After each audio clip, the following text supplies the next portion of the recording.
SummerSlam 2024 is this Saturday live from Cleveland, Ohio. I'm mildly excited for this show. Some matches I'm really hyped for, and some I feel like could have been built better. But let's get into my WWE SummerSlam 2024 predictions. First up, CM Punk versus Drew McIntyre with Seth Rollins as a special guest referee. They laid out the rules on Raw, and it's pretty vague what they're trying to do with this match. Punk and Drew have just had the best feud ever. It's the best thing in wrestling, and it has been for the past year. The WrestleMania cost, Clash at the Castle, and even leading up to Money in the Bank, the use of blood in Chicago, everything has been working in this feud. Now, I do think we're going to go for the SummerSlam 1997 finish, where the special guest referee, in this case, Seth Rollins, swings for a chair aiming to hit CM Punk, but he instead hits Drew McIntyre, and he has to count to 1, 2, 3 for CM Punk, because that is the big money match. Seth and Punk is the one we all want to see, and that's why I think CM Punk is going to walk out with the win, with Seth Rollins counting to 1, 2, 3 for the voice of the voiceless. Next up, another outstanding feud on Raw, Liv Morgan versus Rhea Ripley, a feud that started accidentally when Liv Morgan injured Rhea Ripley backstage when they were doing a segment, and thus began the Liv Morgan Revenge Tour, which is led to this point with her seducing Dom weekly on Raw, creating some incredible television. And then it led to the Rhea Ripley return when they're finally about to kiss. Now, the Judgment Day has been quite interesting recently. We've had Finn and JD kind of separating themselves, almost heels. And Damian Priest has been very baby-faced by this feud with Gunther. So what I think is going to happen is it's going to be revealed all along that Liv Morgan and Finn Balor are working together. And in that case, Finn Balor will cost Rhea Ripley the championship at SummerSlam, leading to a 3-on-3 Judgment Day split with Liv, JD, and Finn versus Dom, who stays loyal to Rhea, along with Damian Priest. Now, a match I don't think has had the best build-up, Nia Jax versus Bayley, coming off the back of Nia winning Queen of the Ring. Bayley's championship reign has been quite underwhelming in general. I think it would be a good word. Bayley has not defended the title as much as I would like to, and I think this match is going to be the end. Nia Jax will win the championship.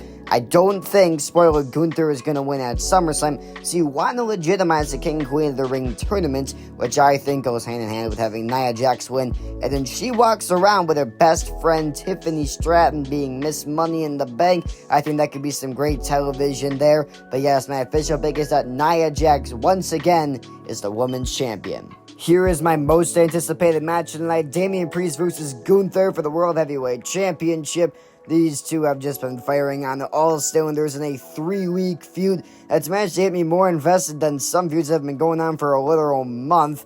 I mean, you talk about Gunther saying that the streets are a choice, Damian being really baby-faced by this feud, which I think is a good thing, because he's just been awesome as World Heavyweight Champion. He's defied all expectations, but the way this feud is going tells me Gunther ain't winning the belt at SummerSlam. He's been way too cocky, he's getting way too overconfident, and I think Damian's gonna finally get that big win to say, yes, I am a big-time World Heavyweight Champion. He will defeat Gunther at SummerSlam, and then he's gonna have to realize, okay, I gotta take this guy seriously, and Gunther will win the belt at Bash in Berlin, in his pretty much home country. It will be a Cleveland homecoming for Logan Paul as he takes on LA Knight, for the WWE United States Championship in a pretty half-baked feud. Logan's really been just going all out on the mic when it feels like LA could... He's got some great material to work with that he is not using. He pinned the U.S. champion at Madison Square Garden, and I think, you want to have Logan stand tall in his hometown of Cleveland.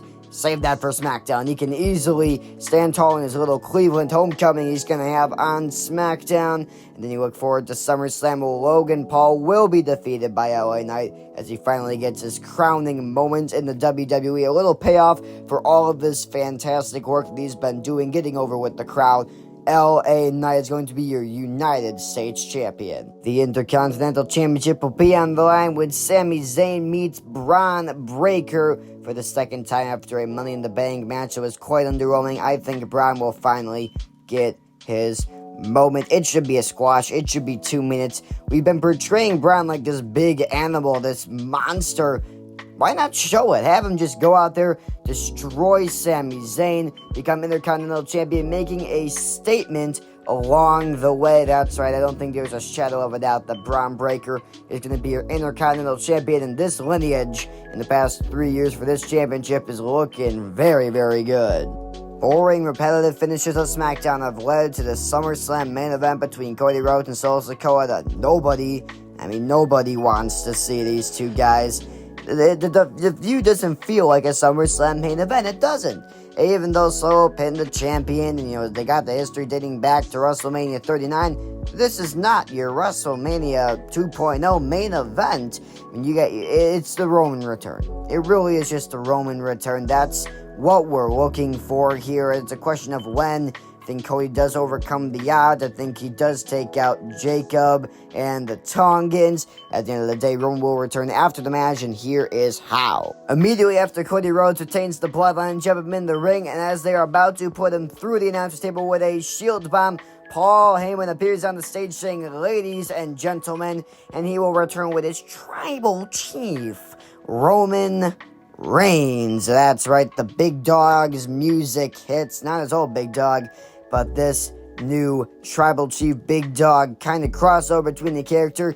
He interjects, not only saving Cody Rhodes, I don't know where that could go, but he interjects himself into this bloodline business. There's no physical altercation, we save that for SmackDown, but we just close SummerSlam with a face-off between Solo Sikoa and Roman Reigns. Those are all my predictions for SummerSlam in 2024. What do you think? Be sure to leave a like and a comment down below. If you love the video so much, it'd be awesome if you could subscribe with notifications on. Be sure to check out our Section101.org website along with our Instagram and Spotify. Thanks for listening, and see you next time.